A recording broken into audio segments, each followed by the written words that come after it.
Welcome to the Table Rush Talk Show, where we dive deep into the world of entrepreneurship, marketing, and personal growth. I'm your host, Mischa Zvegansoff, and today we have a very special guest, Rachael Botfield, a podcast manager and the host of Podcasting 101. Rachael has a wealth of experience helping coaches and business owners launch and manage successful podcasts. Get ready to uncover the insider secrets that will help you harness the power of podcasting to grow your business. Rachael, welcome to the show. Thanks for having me, Mischa. Yes, this is very exciting. As an American, I've got a Brit on the line, so you have advantage with your amazing accent. One, can't get enough of it, so can't wait to let you talk a lot. And then number two, 9 a.m. here, America time, Pacific Standard, coast of California, and you are, I believe you said 4 p.m. England time. Yes, well, 5 p.m. 5 p.m. So end of the day here. Yes, and in Birmingham, or how do we say that? Yeah, Birmingham. Just Birmingham. Birmingham. Just keep it Birmingham, simple. yeah. Yeah. Okay. Good. So let's dive right into it. You help people launch, start their podcast. You manage their podcast for them. Tell me what you're doing, who you're helping.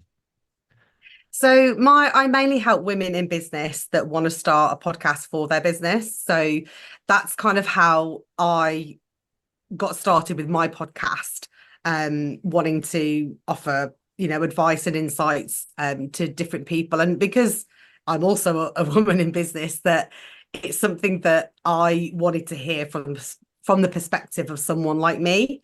So that's kind of how I got started. And I'm kind of helping, not some of my clients are not just women in business, but there are other businesses as well. People who run a care home here in the UK. I've recently started working with, which is such an interesting podcast. Say it again. The what? It's a care home. So for elderly people that need to go and look in, I don't know if there's a different terminology over in the States. Do you call it a care home as well? Yeah, care home. That makes sense. I was just making sure I heard you right. That's Oh, where my yeah, brain sorry. went. I was like, care Yeah. home. I think, yeah, we have a slightly different term. It is 9 a.m. The coffee's still hitting me, so the term will come to me probably in half an hour. But Yeah. anyway, so uh like assisted living or old age Yeah. home, things like that. Old age home is probably not the appropriate word to say at all, but yeah, so care home. So you help someone launch a podcast for that. Is that what I heard you say? Yeah, well, they already had one season of their podcast and they wanted to do a second season, but they were looking to just improve on what they'd already been doing. I think one of the things they wanted to make sure that they were focusing in really on who their ideal audience was. So who it is they were really talking to, because I think they had a lot of different ideas in the first season, but there were quite different topics and different things, so they didn't all kind of make sense for the same person. So they've Okay. really focused in on people that would be listening would maybe be having their loved ones and friends going into the care home. So they featured topics like talking about end of life care and having wills and a power of attorney, but also some of the really inspirational staff that they have there. And they sound like such amazing care homes, not kind of what my perception of what a care home would be. And I know they find that quite a common thing. And that's what they want to do with their podcast, is change the perspective of what people have about care homes. And you can see that they're all extremely passionate about caring for the residents and working in the care home. So I think the podcast is a perfect way for them to get that information out there and to show how caring they are as a business. Yeah, that's so interesting. I want to touch more on this. Them and quick. I just did a pre-interview with somebody yesterday, David Breadbenner, an amazing man. He had his wife, not his wife, his mother had dementia for 8 years, and he was fortunate to have time to really be able to be there and support her through that and through sort of the care home stuff you're talking about as well. Um, but so dementia, and I'm assuming they want to talk about that too on the podcast, or like lean into those kind of issues as well. Like, hey, here's at a care home, it is okay if your loved one, your friend or elderly parent has dementia. Uh, this is how we Yeah, support them, right? Yeah, go ahead. they actually had a lady that was taking part in a course to learn how to learn about how singing and music can really help people with Alzheimer's and dementia, and how it can be quite common for the residents to get sundowning. I don't know if you've ever heard of that term, that they kind of get a bit agitated and upset and more confused around 4 p.m. So they were encouraging the residents to sing and play the music, and they've noticed such a big difference with the people there and how it's benefited them. So that was a really interesting episode as well, how they were incorporating that across their care homes to help with the residents. Amazing. I can't wait to talk more about what you do through this frame of this care home podcast. What's the name of it anyway? It's called the Care to Share podcast. The Care to Share podcast. What a great name. Sorry for anyone listening. I'm taking notes and typing the Care to Share podcast down. Quick, too, anybody who's resonating with Rachael, whether you are in America or England or wherever you are, and you think throughout this, hey, I I need some help with my podcast. I want to launch my podcast. I want to dial in my podcast. I want help managing my podcast because I mean we can speak to this, but running a podcast is a ton of work. But anyway, so you can find Rachael on LinkedIn. So go to Rachael, excuse me, you can just search Rachael Botfield on LinkedIn, right? Yeah. And then of course you've got your podcast, Podcasting 101 with Rachael. It is on Apple Podcasts, so you can listen to both of those. And then your website, www.rb-va.com, www.rb-va-.com. What does, oh, and RB stands for Rachael Yes. Botfield, obviously. The VA part was when I first started my business, I was actually a virtual assistant. So I came up with that name when I was a virtual assistant. But because I had already kind of got the domain and had established myself as RBVA, when I kind of pivoted my business into podcasting, I didn't really want to change my company name. So I just kept that the same. Well, and it still makes sense, right? What a natural progression. You become a VA, and we'll dive into that in a little bit. For anybody listening, watching, VA stands for virtual assistant. I forget how many people are unaware that there are these things called virtual assistants that can help you literally from anywhere in the world take on certain tasks of your business. Yes, is that a good way to say that? Yeah, absolutely. Yeah. Yeah. And so you start as a VA, um, and you have rb-va.com, and you're VA, you're helping people, I'm assuming women entrepreneurs or business owners or what have you. That's Mhm. your sort of super narrow target. Again, Yeah. understanding that you help the fringes. Yeah. So you can be a male or Yeah. Yeah. I uh, mean, so the pod, the care home pod, the Care to Share podcast example that I actually another VA, I was recommended to another VA um by them that I knew, and it was her client. So they were looking for somebody to help them with their podcast.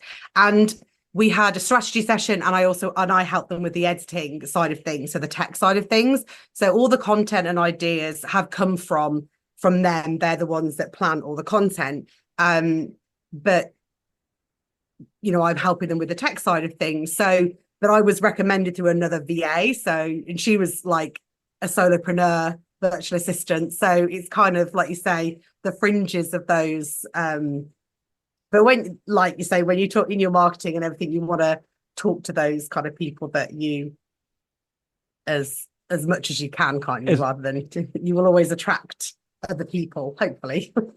absolutely, right? Yeah, you could say, hey, uh, I I help female entrepreneurs who are new in the business get their podcasts off the ground or whatever it is. Or I help, female entrepreneurs that have an established business launch a podcast to take their business to the next level, whatever it is. Inevitably, I'm a man like me. I have a podcast, so I'd be like, oh my gosh, I sure could use Rachel's help. And then, you pray, you're like, please let her take a man. Please let her take a man. You know what I mean?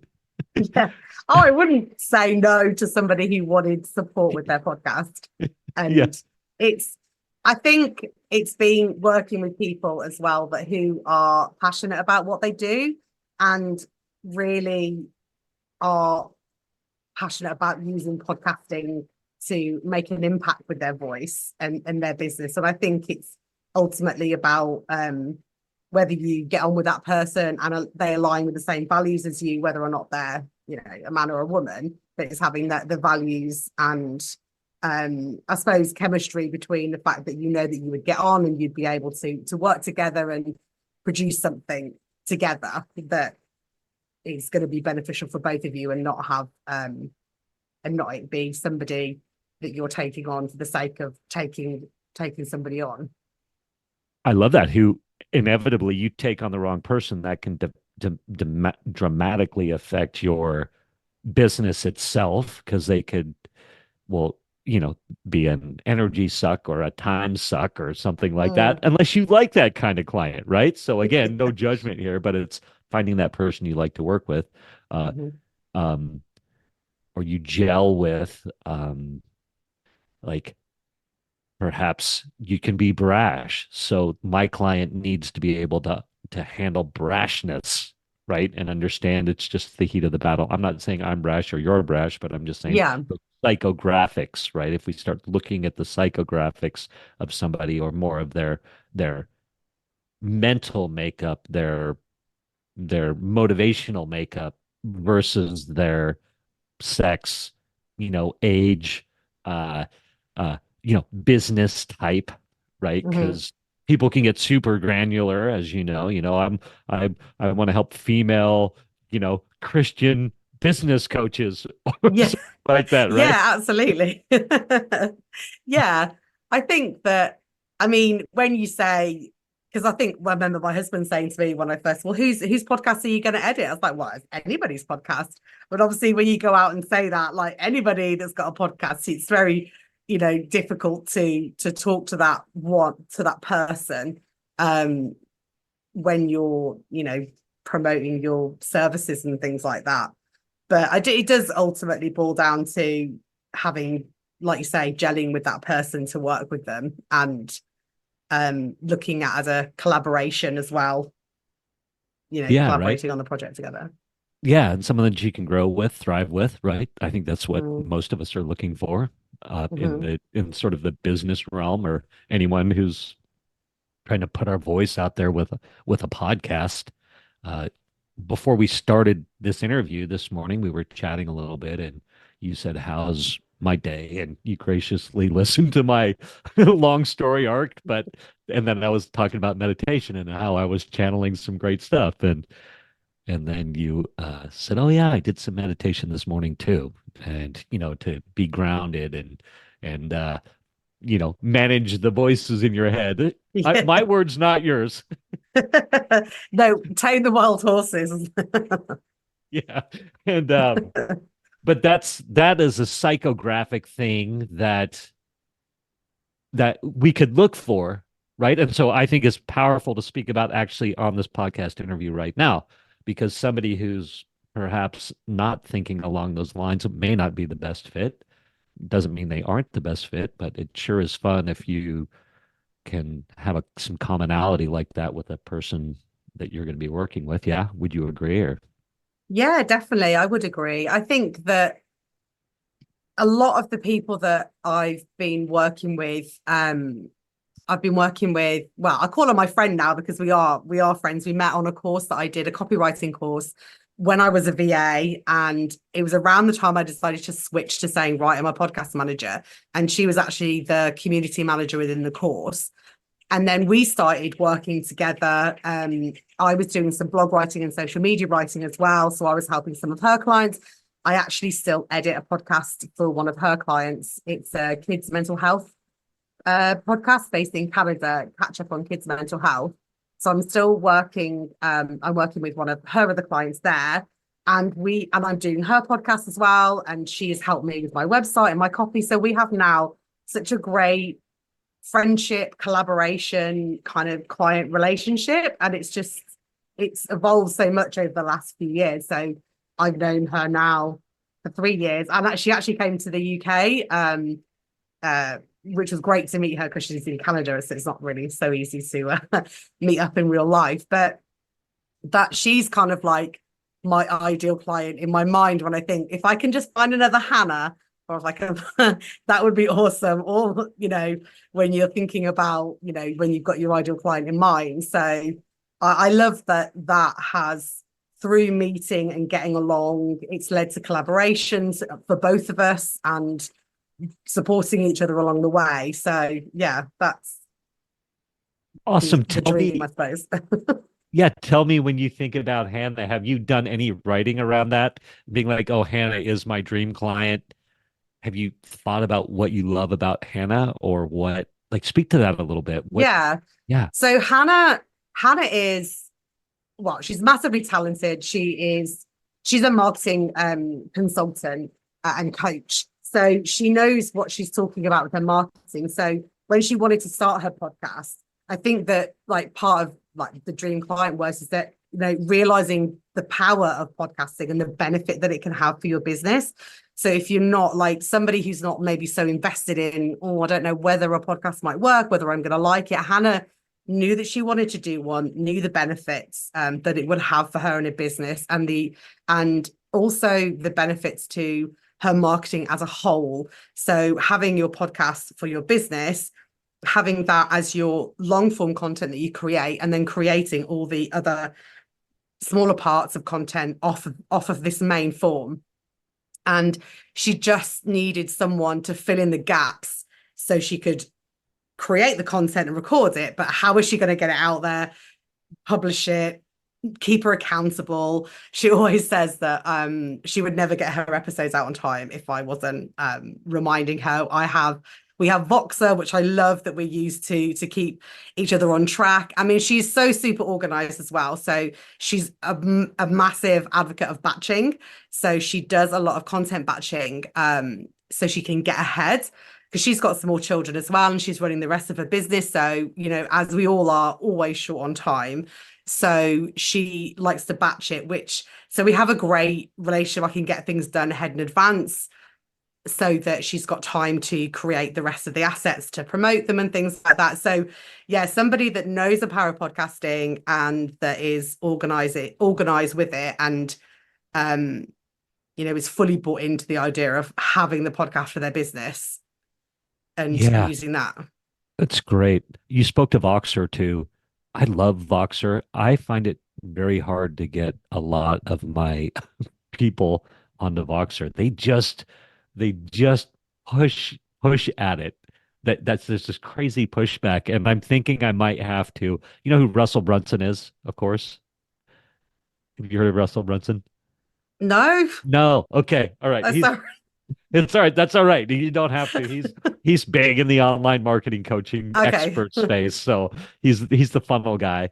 Um, but he talks about and he's very successful, very, very successful. So, he's uh, somebody offered him and his partner $1 billion for their what's called Oh wow. ClickFunnels, their business at one point, and they turned it down, as the Oh. story goes. Mm-hmm. But anyway, he uses Voxer as a tool, and he's like, yeah, I just tell people this is the only way we communicate. So his coaching clients and all that, and I need to man up and do that. Fully invest in Voxer. Yeah, I really like that. I think I do use WhatsApp voice notes, but not so much with clients, but with family members. But I end up, me and my sister always joke we're leaving a podcast episode to each other each time that we leave each other a voice note. But especially, I think I mean, a lot of us, we are pretty much all working remotely, aren't we? So I just think it's a great way to communicate and just do it easily, and it's over the Wi-Fi, isn't costing any extra money. So Yeah, it's so powerful. And for anyone listening, watching, what Voxer is, it's like a voice memo app where you just send voicemails back and forth, which is amazing. So you can kind of riff a thought stream and talk about what you want done, or you can have one idea per box, like each box you send, so you can kind of keep track that way and be organized. But my favorite thing about it is since you can instantly send it and record it, then you can listen to it on 2 speed, 3 speed, 4 speed. So it's so powerful to power through a thought and still capture the essence of the thought. And you don't have to dial the phone, wait for it to answer to leave the voicemail, right? yeah, yeah, instantly. And it's got like a nice walkie-talkie sound. You press a button. Yeah, I it's quite so like that. fulfilling. So yeah. Yeah. I've left a nice little And when you get a box, it's like, oh, yeah, yeah, yeah. anyway, anyway, um, uh, I think I would like to, before we talk about the power of podcasting, and again, anybody can go to rb-va.com and follow Rachel and see what you're doing and follow you on LinkedIn. Is LinkedIn your favorite place to hang out? Yeah, that's the only place I hang out. I don't do Instagram. Well, I've got a profile on Instagram, but I mainly I hang out on LinkedIn every day. Yeah. Okay, cool. And then just so anybody knows, if you search Rachel Botfield, I'm sure there's not a ton of them that talk about podcasting, a ton of you that talk about podcasting, but it is Rachel-Botfield-podcast manager on LinkedIn, and then you'll know you have the right one. But so you start by VAing. I know you have a couple of kids, you've got a husband, and you start by VAing and you're helping people with different tasks for their businesses and it naturally leads to podcasting. Or tell me why did you start VAing in the first place and how do you morph to, well, I'm gonna help people with their podcasts. Well, I was VAing because, well, I got made redundant in March 2020 because of COVID. I used to work in events about 5 or 6 years ago in a company with my dad, and we traveled all over the world. And I decided I wanted to stop traveling because of my kids were quite young then. So I was trying to find a job in marketing because I did a marketing qualification, and I couldn't find anything that was close enough for me to be able to pick my kids up from the after school care and all those kind of things. So I took a PA role in a local company, and I did that for about a year. And then they were looking at investing in doing some events for financial events. So I got moved over to that department because of my experience in events. And that just happened to be January 2020. And everything started going downhill because of obviously COVID. So that was where I was. So I was kind of like, I don't really know what to do with my life. I've just tried to reinvent myself once, and that's not really worked out so well. And then one of my sister-in-law actually had a friend who was a virtual assistant who I hadn't realized that's what she did. So I had a chat with her and I thought, this could sound like something that I can do. I can fit it around the kids. And my husband also works away a lot. So I was looking for something that was going to be flexible as well. So I kind of took my time like researching it and then was kind of faffing around actually launching. And one of my best friends launched her own HR consultancy around the same time. And she very kindly gave me a lot of VA work and admin work to help her.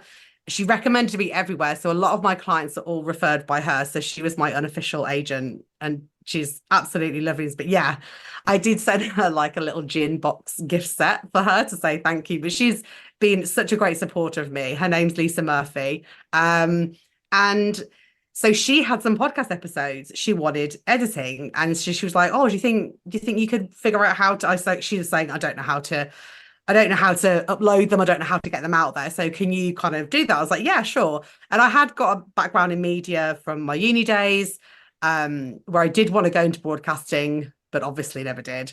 So I felt like, yeah, I can take this on. I'll give it a go. And then I just kind of delved into the world of podcasting. So I found out all about, well, Spotify for podcasters was called Anchor then. So I found out all about Anchor and Spotify, and then started going into how all these different people had podcasts for their business. And then I found out about podcast managers, and I was just thinking, oh, actually, this sounds like something I really want to do. It's kind of similar, like in a way, to broadcasting. I always thought about maybe going into TV or radio. So then I was like, yeah, I'm going to get into podcasting. And I was absolutely loving listening to all these different things. So that was kind of like my podcast epiphany, if you will. Amazing. And so just for all our American listeners who are not familiar with some English or England terminology, what would I say? How would I say that? But um, yeah, Yeah, yeah, go ahead. British. Yes, What? British. There we go. Thank you. It is early. I know. There's my American ignorance right So, there, just no. shining through. We're Yeah. British, Mischa. It's Anyway, fine. uni is Oh university yeah. or college, right? Yeah. Yeah. Yep. So America, we'd say college, and I love uni and university. I love those terms. I think we should be integrating them in America. And then you said marketing qualification. Is that like what we would consider a 4-year degree or something like that? Um, What's it was a 1 year course. It was with the Chartered Institute of Marketing, and it was like a level 4 certificate in digital marketing. So I did 3 different modules, which was digital marketing, like an overall marketing module, and then I think it was a communications one. I can't remember. Yeah, I think it was a digital communications one, which is part of my degree as well that I did. So I did that while I was actually finishing up my events role. So because it was with my dad, he was very kind. I had 1 day a week where I would go and study. And then I was thinking, right, along with this experience, and I've got this now, I got distinctions and passes. I'm like obviously gonna get a job, which I didn't. But as everybody knows, it doesn't ever work out like that. I know. So yeah. But that was, so the Chartered Institute of Marketing have lots of different types of courses that they offer. But I found that was the one that I wanted to do at the time. So Yeah, cool. Cool, cool. So it's like in America, we would have of course my brain isn't doing very well right now, but almost what do we call them? Like associate's degrees, but also almost professional certifications where you can go knock out a certification or yeah, something like I that. Yeah. think you can get CIPD kind of points with that. So if you were within the industry, or you could do this course to add to your CIPD or whatever it's called. CPD, is it? Uh Like I'm not sure. Yeah. some I know. professional development. So it's like Yeah. part of a Oh, professional there we development. go. So yeah, that's it. Professional development. So it wasn't like a degree or anything like that, but it was I had to pay for it, and I had to do exams, and I had to write a really difficult essay, like assignment. So yeah. And you probably learned some really good stuff. Yeah, I did. I learned, yeah. It has helped me. But I was talking to somebody else that was doing kind of a marketing course or a social media management course. And I do feel like when we do come into starting our own business, and because I was doing a shift from events into well, first virtual assisting and then doing podcasting, it's not something that I've got years and years of experience in that specific field. So you feel like you need to supplement it with different courses and qualifications and things like that. But even though I did learn a lot in that course, like when I did the general marketing section of it, I found that I knew a lot of these things, but I just didn't know the correct terminology for them. So the kind of a lot of the jargon that goes with business and marketing sometimes can make it sound a lot more like, oh, I don't think I know that, I don't think I know this. And actually when it boils down to it, you think, oh, actually I do, but I call it this. So there was a few of those moments I thought, like, um and no one's ever asked me for my qualification like while I've been doing, like since I've been doing it. But it did help me get it made me feel better as well within myself that I had this extra, because a lot of things, like a lot of the digital side of things, I didn't really know about, and I had like a big learning curve working, like also joining like the online business community and getting on LinkedIn and all those things. So there's quite a big learning curve with that, and being a business owner as well as, doing all the work for your clients as well. So I felt that it did help me in that way. Yeah, that's fantastic. And I loved how you spoke about the language. It's like that glossary of terms. I think that's half the battle of jumping into any new space is learning the language. And Mm. how powerful is that that you go, oh yeah, I already know how to do all this. It's just getting the language right. So that's a very powerful moment. And I think it's very powerful as well to be able to be that bridge for the person that doesn't know the language. So you can speak to both sides of that, right? You can say, hey, this is what we're doing, but over here, this is what we call it, right? So it might sound Yeah. daunting, but it's not. This is just like putting it in real terms for the normal person, right? Absolutely. And actually Hannah, who I work with, and her podcast Showing Up Solo, that's exactly what she does as well. She wants, if you're showing up solo in your business, she simplifies the terms that sometimes now even when you say lead magnet, say a lot of people don't always know what a lead magnet is. So, a lead magnet is a document or piece of information that you can use to collect people's email addresses. And so if you're a solo, and I certainly didn't know that when I don't think any of my marketing qualifications, they ever mentioned the word lead magnet in that. And so that was a new thing. So I think you're right, having that, making it simple for people to understand. And it also just gets rid of that barrier between people thinking that, well, I can't do that because that sounds like it's far too difficult or far too this, when actually it's just not. You just take away that jargon. I love that. And speaking to lead magnet again, it's like, hey, I've got my podcast guesting guide. You can get it. So it'll teach you everything you need to know to execute a profitable and successful podcast tour, right? All you got to do is give me your email address, and people can find that online at guestingguide.com, right? That's a lead magnet. And it, I love that you said lead magnet too, because my brain, I just rejected that term for so long. And now it's so simple. It's like, Yeah. I'm going to give you something that's super valuable that you want and need and will serve you. All you got to do is give me your address, and now we can email community, give me your email address, and now I can spam the crap out of you. Sorry. Said with love and an open heart. Yeah, absolutely. um, what was I going to say? I think too, I'm very surprised how many of us, perhaps fledgling entrepreneurs or existing entrepreneurs, I think COVID was a catalyst for this, obviously, but there are so many of us that were doing one thing, life circumstances forced our hand, and so now we're re-emerging, right?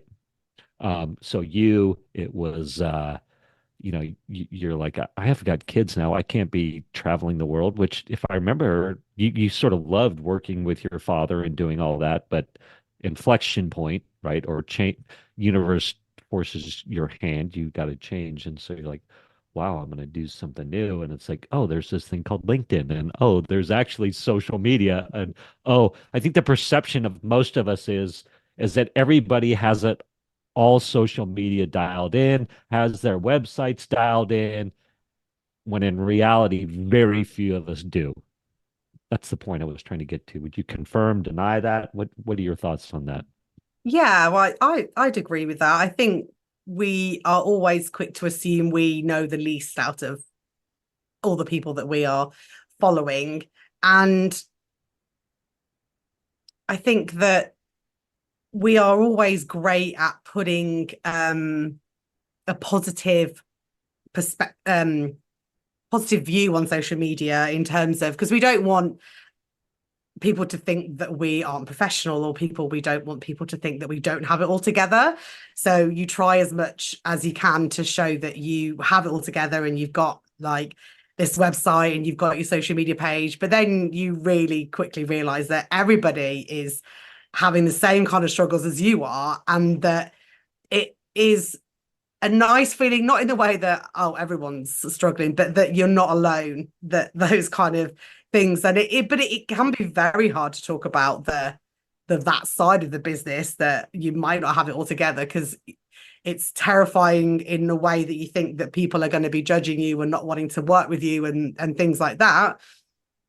But I know you have to, and we all will repel a certain amount of people with the way that we are, because we can't be everybody's cup of tea.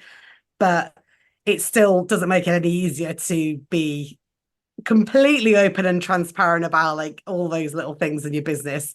I mean, I try and do share. I guess I don't share like lots of really personal things a lot of the time on LinkedIn.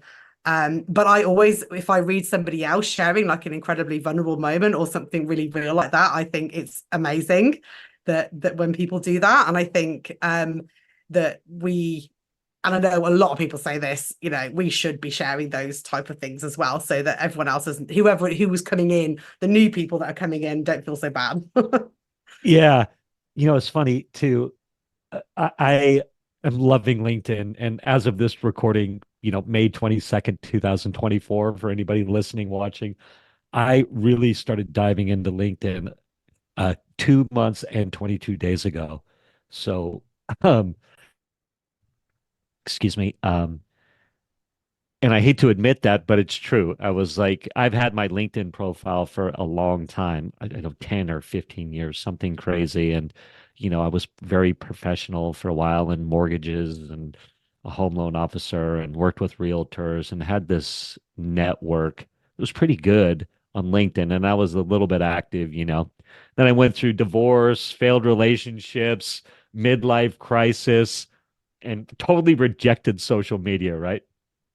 And so I'm unconnecting with all these people. I'm like, what would happen if I unconnected with and unfriended one person or two people a day, every day, on social media? Would I disappear off of the world or fall into the ether or something, right?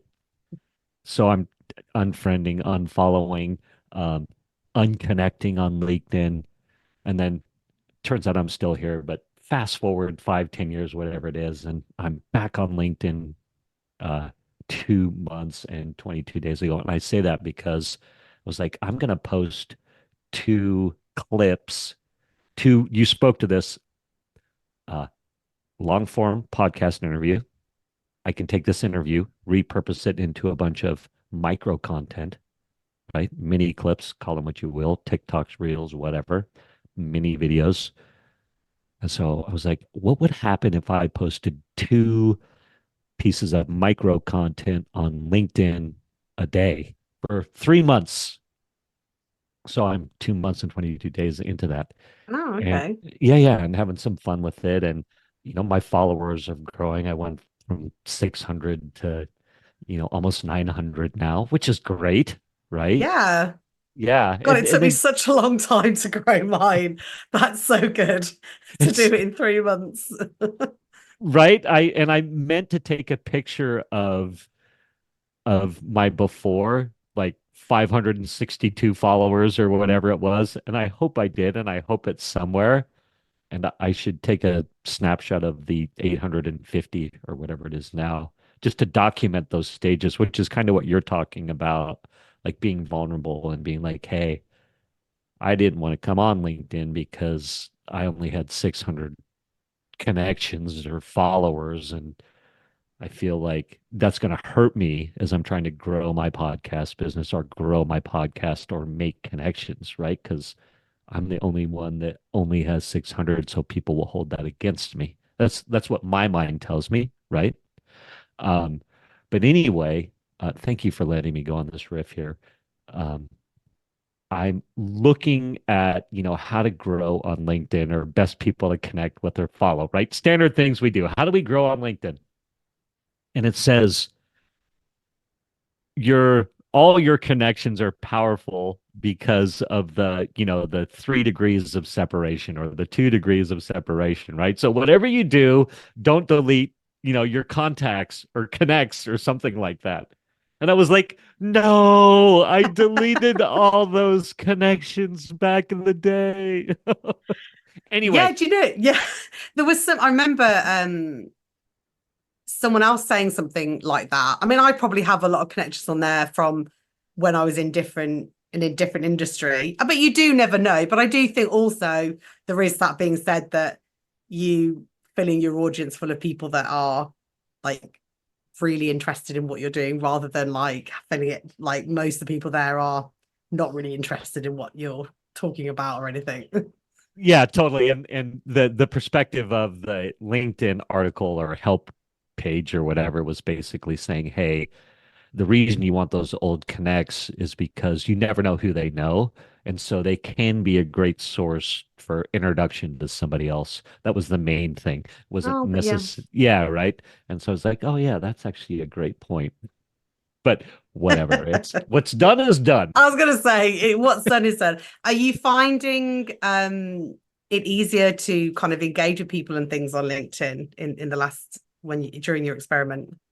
I am actually, and I am really loving LinkedIn to the extent that I will shift the all my efforts to LinkedIn and the LinkedIn community. I just feel like, sorry, Facebook or people. I know people thrive on Facebook, but Facebook hurts my soul for some reason. It just does go like, and so I'm really enjoying LinkedIn as far as the people, the community. I'm sure as I grow more and get more connections, it'll get a little bit spammy. It's already starting to, but did that answer your question or? Yeah, yeah. Just I just wondered how it took me a long time to kind of get used to the platform. And a lady that I know who's like a LinkedIn expert, Elaine Walsh McGrath, and she always talking about like commenting insightfully. And I remember it took me so long to feel like um that I wasn't sitting there for ages behind the keyboard thinking of how can I make myself sound really good and how am I going to say great post and like all those kind of things. But because I've been doing a lot more networking, so kind of at the end of 2022 I was kind of doing my 3 posts a day and doing my podcast, but I wasn't really talking to very many people. And I think that one of the single greatest things I did for my business and for my podcast is getting out there and meeting lots of different people, putting myself out there, going to different networking groups. And now, kind of 18 months on, I feel like I don't have to push that on LinkedIn now that I've kind of met a lot of people, so that I keep up with them on LinkedIn. I'll send them a DM or I'll follow their content and things like that. So actually it's become a whole lot easier. So I think kind of persevering with it as well. It just takes, I mean, say I'm just over 3 years in now, and it's taken me that kind of that long to get, fully. And I definitely think for me personally, LinkedIn has always been the place that I've had the most conversations, and I found most valuable. I mean, I know other people find Facebook and Instagram valuable, but for me, LinkedIn is the place that I have those conversations. Yeah, I love that. And thank you for sharing that about the learning curve on it because to answer and speak directly to that, yeah, I'm in that space of what is a thoughtful comment or an add value comment, right? I am not, it doesn't just fly out of my fingertips right now. I'm like, gosh, I'm spending a lot of time trying Yeah. to think of something thoughtful right now. You Don't know? beat yourself up about it. We've all been there, like keyboard. Oh, what is it? But you'll get. Yeah, I mean, you have so much to say. You're so knowledgeable. So, you know, you'll. It'll just come one day. You'll be a natural at Yes, it. thank you. Thank you for the support and encouragement. I will keep at it. I think Yeah. too, tactically, instead of doom scrolling, I think as a lot of us can do, no matter what platform it is we're just scrolling. It's like actually strategically think when I open an app, whatever social media it is It's like, okay, when something grabs my attention, I'm going to speak to that. I'm going to engage, right? Versus just letting the stuff go by, right? And I think Mm. you spoke to this as well, is like, hey, the power in LinkedIn, the power in social media is the engagement process, and just hearting something or loving something or thumbs downing it, that doesn't qualify as engagement, right? It's like actually putting your thought there. So, strategically thinking, okay, I'm opening this app to engage, and then tactically engaging, right? Like, Yeah. would you agree or confirm that? Yeah, Or like setting your intention with wanting what you want to do, because I mean there are times I open Instagram and it's solely just to go on reels and watch funny reels of animals and cats and dogs and stuff, and that's all I'm doing. But when I do LinkedIn, I really, and I have spent, of course, time just kind of scrolling through and thinking, but I've not really opened it, like you say, with that intention of wanting to do that. So now I do really try to go, right, who am I going to catch up with today? Have I had any messages? And I do use the function. I don't know if you've seen this in people's profiles, you can ring the bell. It's like a little bell. I think if people have creator mode, you can ring a bell and you'll get notified either of their top posts or their every post. So people that I am newly connected with, or I really want to hear their content, or I'm just starting to follow, I'll ring that little bell and I'll get the notifications. So then I can go straight to the post that they've done and then read it and comment on that. So I find for me that works quite well. I love that. Sorry, I didn't mean to cut you off by No, pointing it's at you. That fine. that was like, I love that because I'm looking at your profile right now and I see the little bell top right corner. So I Yeah. could click on that bell. So people that I'm of anybody that I'm wanting to engage with, Yeah. then I can be first fast action on their content to look, like, follow, Yeah. whatever. I Yeah. think that's because it will come up. So when you go into your notifications, you'll see their post there, and it just makes it easy as well for to not to forget to want to engage with those different people. I mean, you can obviously untick the bell if you want and swap them around and things like that. But I think it's, especially with new connections, or sometimes they don't, people's posts don't show up. Sometimes I've had a lot recently where someone's posted something that I know I'm following, but their post is from a week ago. And I'm like, why have I not seen this post? Why is it taking a week for it to come through? So yeah, so I like to use the bell. Love that. Yeah, that's great. Great tip. I noticed too that the more I interact, the more interaction I get, which sounds very duh, but what I think is that the algorithm, the more you interact, so you could literally just comment on stuff and it could be nonsense, but LinkedIn, I think, goes, oh, Misha's interacting, so I'm going to start pushing his content to more people so people can interact with him. I That's think. I interesting don't. that you could write nonsense and then push your content. You could literally go onto every post and write great posts and then be like, wow, he's been busy engaging with people. Right? That Yeah. will be my next test. We'll be like, all right, Yeah. I'm going to do Great 30 post. days or 90 Yeah. days. Do you know, that would be a really interesting experiment to see whether you could just actually write like great posts, like not matter what you're actually writing, but it's just seeing that you're actually commenting. I don't know whether the algorithm's like um sensitive enough to pick up the type of, I mean, how could they like scan the quality of your comments kind of thing? Right. And yeah, and quality is totally subjective. But Yeah. I have a buddy that is super active on LinkedIn and has paid for LinkedIn classes or courses and things like that. And he definitely said there's three tiers of interaction that LinkedIn likes that will push you to more people. And it's not just that you're engaging so people are engaging with you, but it is the algorithm pushing you out there. And number one, it's like, yeah, if you heart or like something, thumbs up it or celebrate it in LinkedIn terms, it that's low level. If you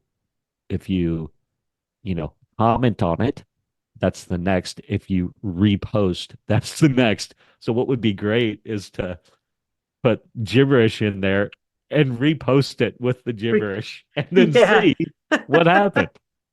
See what happens. Yeah. If anyone listening wants to do that and let us know the results. You know what would be fun? I'm gonna do it. I'm gonna do it. I'm gonna commit to doing it. And here's what it is. If people start reaching out to me and saying, "What the heck are you doing with this nonsense?" I'm just gonna say, "I'm just doing a test." Just doing a test. Yeah. That would be very interesting. I do like the share, you can share, repost with your thoughts. But Yeah. again, sometimes that can be really difficult to add something, you know, insightful in there to repost with your thoughts kind of thing. So I do that on some of the posts actually, because I think that even if you don't create content yourself, so if you're somebody that's new to the platform and you're not quite sure what you want to be creating yet for your LinkedIn profile, if you do the Yeah. engagement part, that, you know, you will still reach people, I think, in that way. So if you have like, you know, figure out your profile so that looks good. So when people drop on your profile, you've got your about me section, all of that's all sorted, but you're not putting out content, like, but you're still engaging with people. I think that Yeah.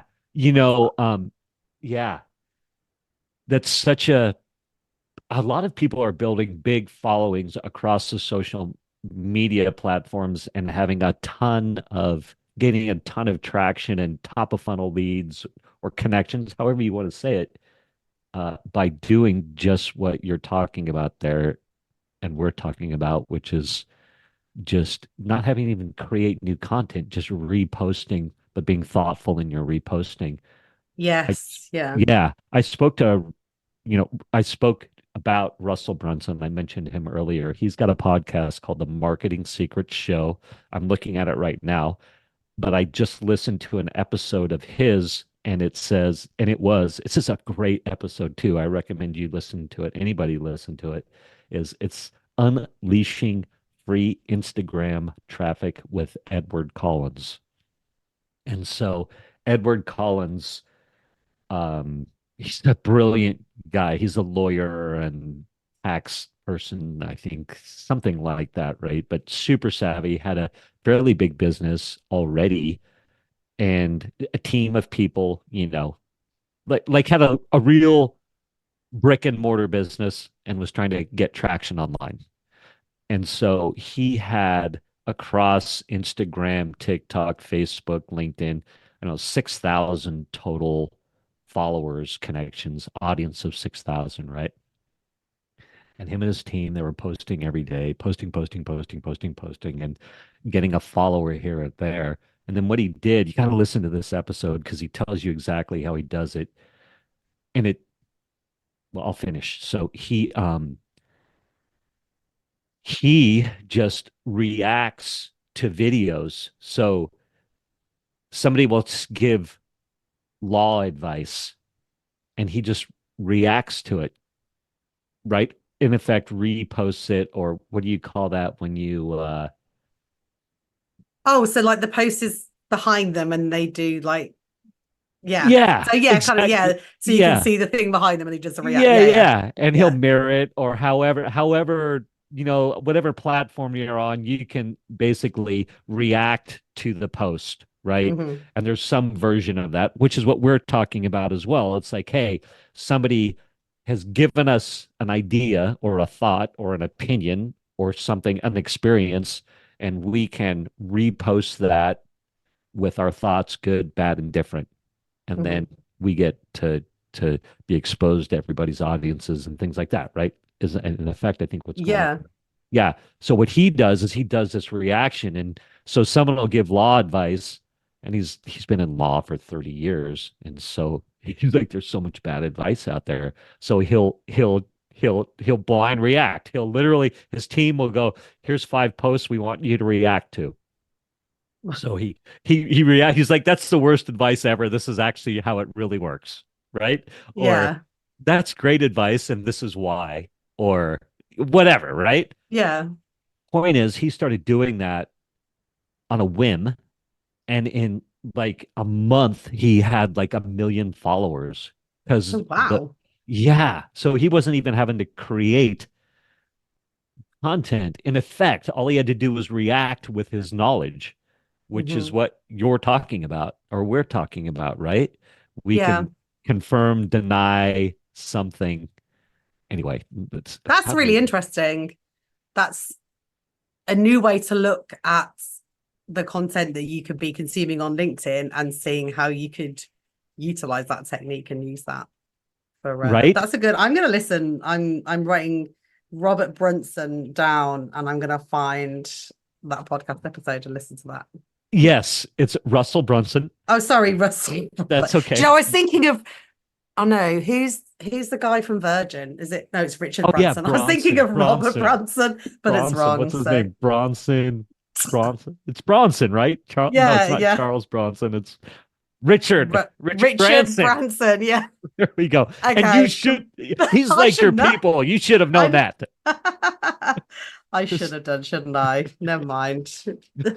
Anyway, it's Russell Brunson. It's the Marketing Secrets Show. There's great content on there. It's the May 2024 episode, Unleashing Free Instagram Traffic with Edward Collins. And listen to it, and you will definitely be inspired. And, what I'm thinking too is as I'm on LinkedIn and I see people trying to leave thoughtful posts, I'm like, that just sucks. Right? Like that comment is lame. Like if we really, I mean, to me, I don't know. I think I'm gonna call them out. There's a lot of lame comments out there. If we tactically like tried to confirm or deny by adding to or so anyway, I can't wait. We will report back to each other and see Yes. see how it goes. All right, let's talk about the benefits of podcasting, which is really what we probably should have started with. Um, you spoke to it a little bit. We've got the what did you say that I loved? The power of podcasting and the benefit for your business and the marketing as a whole. And so let's talk about the power of podcasting, having a podcast and you get this long form pod content, you can repurpose the content. So there's the content opportunity, but there's also, I don't know, talk to it and maybe frame it however you want. Go ahead. So, I mean, it increases your visibility because you're getting out in front of a different audience. And I mean, as lots of people listen to podcasts and the market's been growing a lot since, especially since COVID. I think that there was kind of an extra explosion, which some of it has dropped off. There was somebody I know shared a really interesting stat that actually the amount of podcasts that are now being released and are going is actually less than it was, but the listenership is going up still, which means if you have a podcast, there's more chance effectively of your podcast being listened to because more people are still coming along board to listen. But the amount of people, because I find a lot of podcasts that have started, but then they have now dropped off since for whatever reason. We all know it's hard keeping up with the podcast. So for many reasons why people stop doing podcasting, but obviously they're still out there to be consumed, but they are not creating new episodes. But I think that having your voice out there on a discoverability platform like Apple or Spotify, or even having it as a video podcast, as you do on YouTube as well, which we all know is like the second biggest search engine, after Google. So those kind of benefits that you can have for your business just add to your tool basket, I suppose, in your one of your strings of your bows for your marketing for your business. And I think I know it's a great way to get your personality across, to get to know somebody, especially if you are a coach. Part of people want to work with someone, as we were saying about ideal clients, to get on with, who they gel with. If someone's listening and going, oh, good God, I can't stand the sound of that woman's voice, they're never going to work with you in that way. But it's about having a podcast and having that there. It's for someone to get to know you and think, actually, I really like this person. I really like the way that they talk. I like the way that they think and the information that they share. I really feel like this person can help me, whether it's transform their mindset through coaching or like with mine, help me with my podcast. So depending on whatever it is, the person's business it is, I know that I spoke to several coaches that I know have podcasts, and they have found that for them, that their podcast has directly led to getting business because it's being that extra little step in the like no trust kind of area that you've got. You're up on social media, you're available on your website, but also we're listening to you talk as well. So, and it's having, so you've got that deeper connection with them. I think with podcasts, I mean, you can take them around in generally in your car or listen to them on your headphones. You've got that person like in your ear. It's quite personal as well. So you feel like you really know them if you're regularly listening to a podcast as well. I found that like there's a lady I listen to, and when I met her, I was like, oh my God, I've been listening to your friend. She's like, oh, thanks. You're like, I feel like I really know you, even though I've never met you in real life. And now I'm meeting you and I'm being weird, but that kind of thing. But that Yeah. is such, yeah. But I think that that is a great, you are the best person to be marketing your business. And through podcasting or you doing video series, your video podcasting, you're just having that way to get to know everybody better. Yeah, so powerful. I don't know who I was just listening to, but they spoke to that thing that you just said, where, if somebody knows you through traditional social media channels now, Facebook, LinkedIn, Instagram, something like that, or they're like, or TikTok, it's like, who said this? It was Gary Vaynerchuk. You know who Gary Vaynerchuk is? No, Other sorry. influencer. Oh my gosh, Rachel. I don't know anybody now, do I? I feel like I don't know anybody. You Brits, my gosh. Yeah. But anyway, Gary Vaynerchuk's he's great. You know, he's all about quality is subjective. So many people, the message is make sure that your content's good. And he's like, beauty's in the eye of the beholder. His opinion is like crank out the content, see what resonates, right? And I get both. Some people do tactically very thoughtful weekly post that they are super successful with, right? And some people just blast out the content and Yeah. have a ton of success. And so anyway, Gary Vaynerchuk says he goes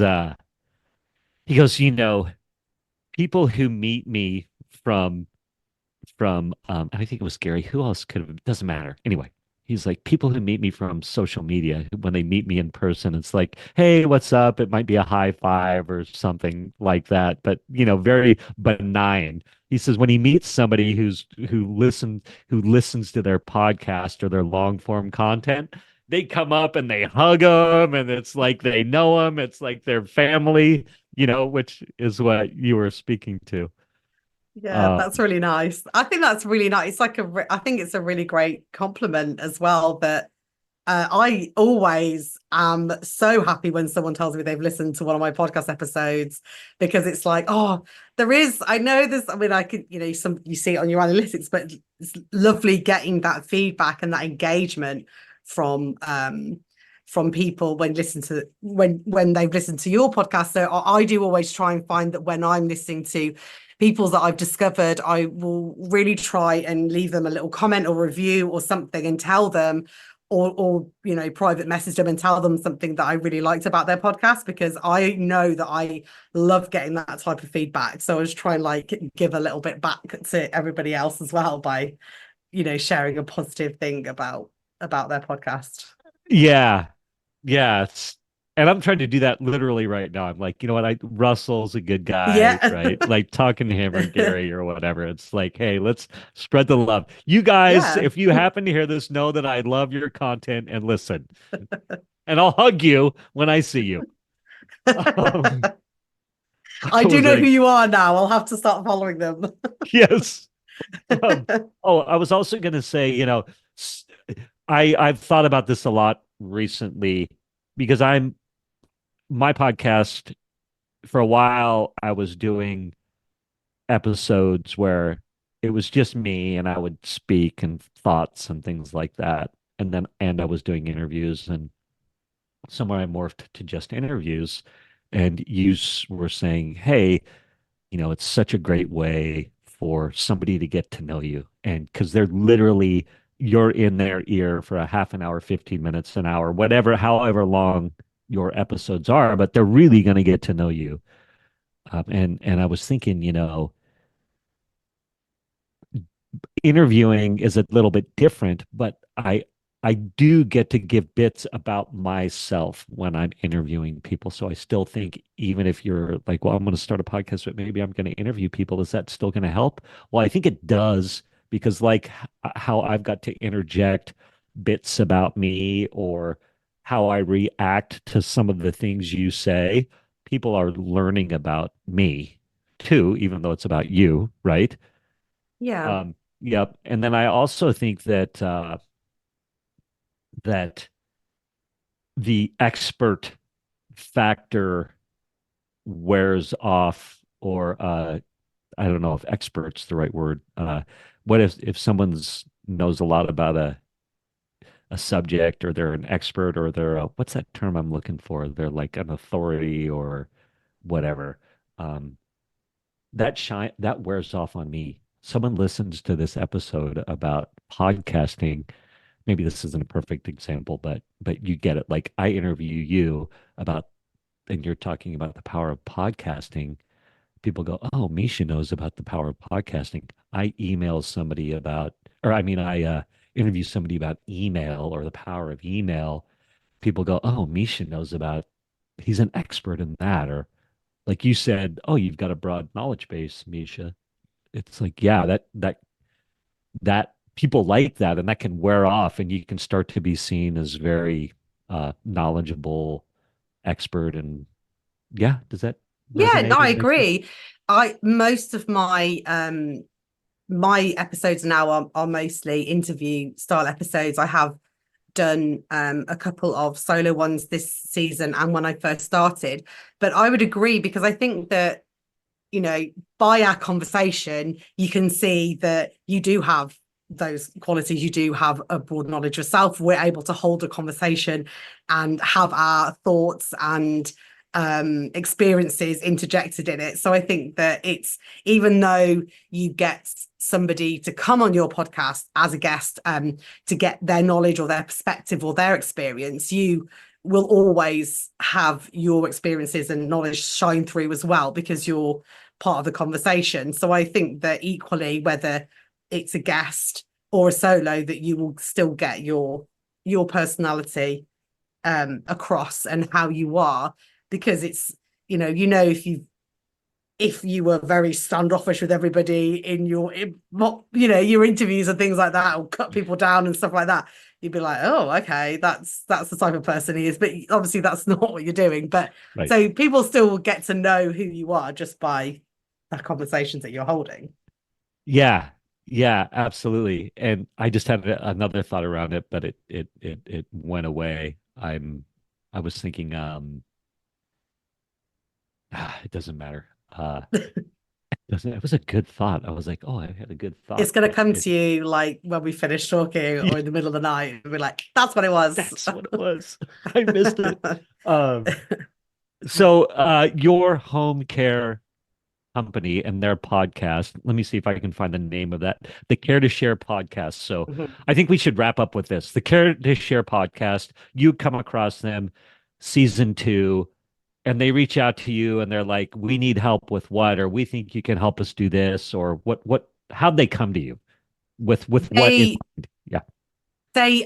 so their VA, their virtual assistant, they were looking for somebody to help them with their season two, with just the direction, I guess, of the podcast, to make it, to improve, as we all want to do with our seasons and our episodes, to improve upon the season and what they were doing. And they wanted somebody as well that had the knowledge to be able to edit and do all those bits and pieces for them as well.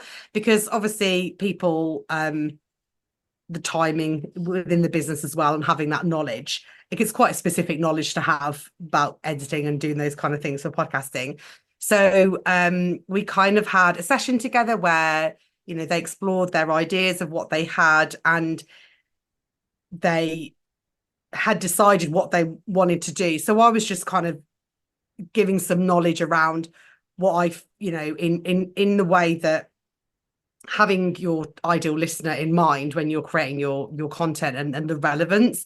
I went to I don't know if you've heard of the podcast show in London. There's one, it's actually going on like right now at the moment, but last year I went and they had some really interesting talks about business podcasts and things like that. And they had like a cross section of podcasts, and they took some different stats from it, and like the number one takeaway for creating a successful business podcast was relevance to your audience. So it was just really guiding them to think, for them to think of who they really want to be talking to, and making sure that the content they wanted to create and the people that they were interviewing were going to be relevant for those people that were listening.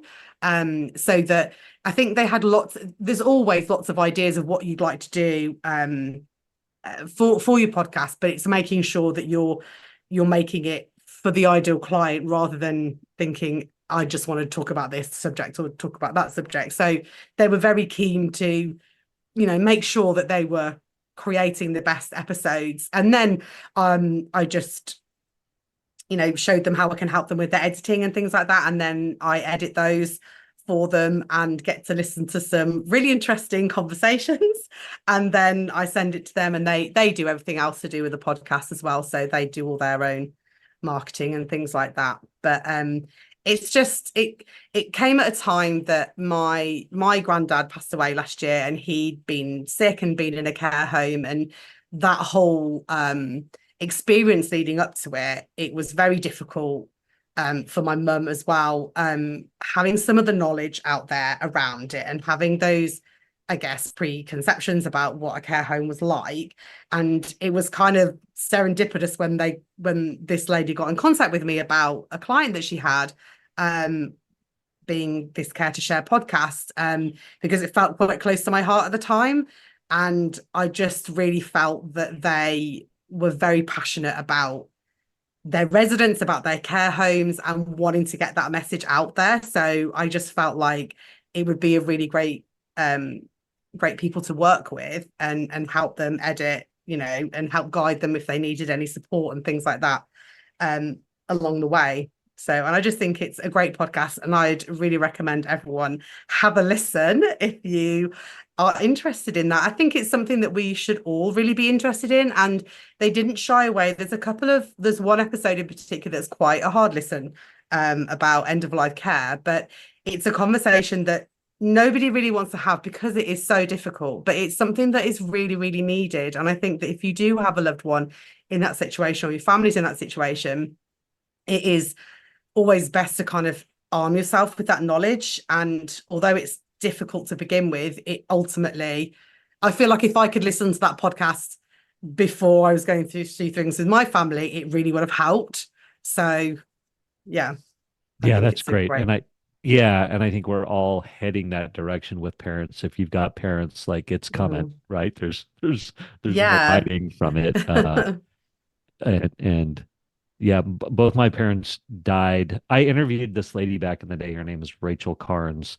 Amazing. And she wrote this book, Gone from My Sight. It's beautiful. It's a little pamphlet. There's like literally 35 million of them in print. It's this very powerful pamphlet on end of life. Um, but it was a fascinating interview because she's very spiritually in tuned because she's dealt with literally thousands of hospice situations, right? And but then at the same point, she could be very pragmatic and subjective, or what would seem to be uh I don't know if heartless or disconnected at the same time, right? It's like the way she would talk about end of life. She's like, well, there's really two kinds of end of life. There's sudden death, and then there's gradual death, right? And sudden Yeah. death is you get hit by a car or you drown or I'm hearing this going, um, Yeah. but I say all that because both my parents had the sudden death kind of heart attack, things like that. And um so I didn't have to experience the blessing and a curse. I didn't have to experience sort of that dementia thing, the Hmm. deterioration of quality of life to where you're having to go to a care home, things like that. I don't know where I was going to go with all this, but oh, It's just the value of having access to that yeah, information is what I was trying to get at. yeah, absolutely. I think that having that information and delivered, these, you can tell the people there really care as well. It's I think that makes a massive difference in it's kind of, it's not matter of fact, although the subject is a matter of fact, there's no kind of escaping that kind of situation. But for them though, I think that it's only just to help you and allay some of your fears and give you that information that will only help you to either accept or move forward with the situation that you're in. Yeah, I love that. Um, So they came to you for two reasons: technical side of things, editing, production side of things, and Mm-hmm. then also um, like direction. I think you literally said Mm-hmm. direction, but Yeah, also yeah, yeah, yeah. yeah. Just So having someone who knows about podcasting to help point them in yeah, the like right. speak to their audience, get their audience dialed in, like Mhm. get clarity and like this is the audience, so this is probably what they want to hear and how you can serve your audience. So helping them get clear and really providing from being distracted and all over the place to being like, okay, now you've got some focused direction so you can serve at a higher level. Your content's more valuable. People are gonna Mhm. like it more, like you said, if you're in this space. Mhm. So have they found that via your direction and your technical expertise, they've been able to have more success with their podcast, feel more confident about their podcast, things like that? I hope so. I got I hope that I've had some they wrote me a great testimonial that said that they really felt that I helped them and helped them get, I mean, they already had the what's the word I'm looking for? The base for their ideas and where they wanted to go. They just needed a little bit of help from somebody who knew about podcasting really, because they themselves are not in that podcasting space. So having somebody who knew about podcasting, and then just being able to help them a bit with the tech side of things and to make things run as smoothly as possible for them when they were interviewing all of their guests and everything like that as well. Because I think some of the challenges as well with anybody recording a podcast, if the people that you're having on, the guests that don't have that much experience in the tech as well, so it's helping them to get across to get the best audio possible as well, isn't it? If they haven't got a studio, we're all kind of recording online these days. Yeah, and that's nice they gave you a testimonial too. That's great. So Yeah, you have been able to serve them and get I have. They're confirmation. very nice people, and I just I just hope they like what I'm saying about their podcast. And I do really want everyone to go. I do recommend their podcast quite a lot to different people. So um, I hope that they do achieve what they want to achieve with their podcast. Yeah. Well, let's forward them this episode. You can, when it publishes, you can send it to them and go, "Oh my gosh, I'll just you picture were it. the topic of conversation a lot." Yeah. Anyway, um, this has been great. I want to be cognizant of time, and I was going to try and stop us at an hour, and we've already gone a little bit over. So I do want to be cognizant of time and hit stop here in a second. But I always like to ask at the end, hey, is there anything that I'm going to hit stop? You're going to be like, oh, I wished I said, or I was hoping to talk about, or final thoughts, anything you want to add or comes to mind before I hit stop on the record button? Um, no, I've just had a great conversation with you today. It's been really great chatting with you about all the different things about podcasting. You're obviously very knowledgeable about podcasting yourself. Obviously, you've been podcasting for a long time as well. And it's just nice to have conversation with those people who are as passionate about it as I am, really. Yeah, amazing. Yeah, it is fun. It's good. I love that. Thank you for that. I'll hit stop and we'll say goodbye offline. Thanks. Thank you for listening to this episode of the Table Rush Talk Show. For resources to help you sell your stuff, go to belove.media/resources. That's belove.media/resources. And be sure to subscribe, comment, 5-star, and share. Thank you again for listening.